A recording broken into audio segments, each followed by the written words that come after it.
পৃথার কুমন্ত্রণায় দীপাকে বাড়ি থেকে বার করে দিল অর্জুন। হ্যাঁ বন্ধুরা, অনুরাগের ধারাবাহিক আগামী পর্বগুলোতে এমনটাই ঘটতে চলেছে। বিস্তারিত জানতে ভিডিওটি সম্পূর্ণ দেখতে থাকুন।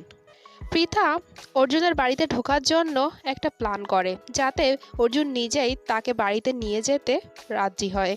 আর সে প্ল্যান মতো পৃথা অসুস্থতার ভান করে দীপাকে খবর দেয়। দীপা গিয়ে দেখে যে পৃথা খুবই অসুস্থ। দীপা তখন অর্জুনকে বলে, অর্জুন দা, ম্যাম তো খুবই অসুস্থ, এই মুহূর্তে ওনাকে কেই বা দেখবে, আমরা ছাড়া তো ওনার আর কেউই নেই।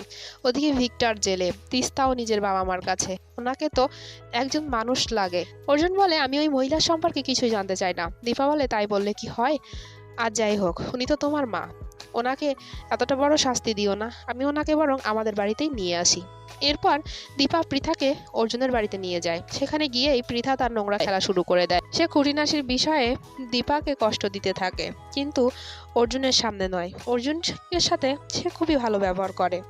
এরপর পৃথা খুবই বাজে একটা চক্রান্ত করে দীপাকে বাড়ি থেকে বার করার জন্য। পৃথা খুবই অসুস্থতার ভান করে অর্জুনকে জানায় যে দীপা তার প্রতি খুবই নির্যাতন করছে। অর্জুন তো পৃথার কথা একদমই বিশ্বাস করে না। অর্জুন বলে, ওই মেয়েটার জন্যই আপনি আজ এখানে এসেছেন, আর যাই হোক, ওকে কোনো দোষ দেবেন না। পৃথা তখন অর্জুনকে বোঝানোর জন্য একজন ভুয়া ডাক্তারকে সাজিয়ে নিয়ে আসে, আর তার কথায় অর্জুন বিশ্বাসও করে যে দীপা পৃথার অসুস্থতার জন্য দায়ী। অর্জুন তখন দীপার সাথে খুব খারাপ ব্যবহার করে। অর্জুন দীপাকে বলে, তুই এমনটা করবি আমি কোনোদিনও ভাবিনি, আর যাই হোক, তুই তো একটা মানুষ, আর একজন মায়ের সাথে এমনটা ব্যবহারটা তুই কিভাবে করলি? আমি তোকে ভুল চিনেছি দীপা। দীপা তখন খুবই কষ্ট পায় অর্জুনের কথায়। দীপা ভাবে, এবার কি আমার সত্যি এ বাড়ি থেকে চলে যেতে হবে?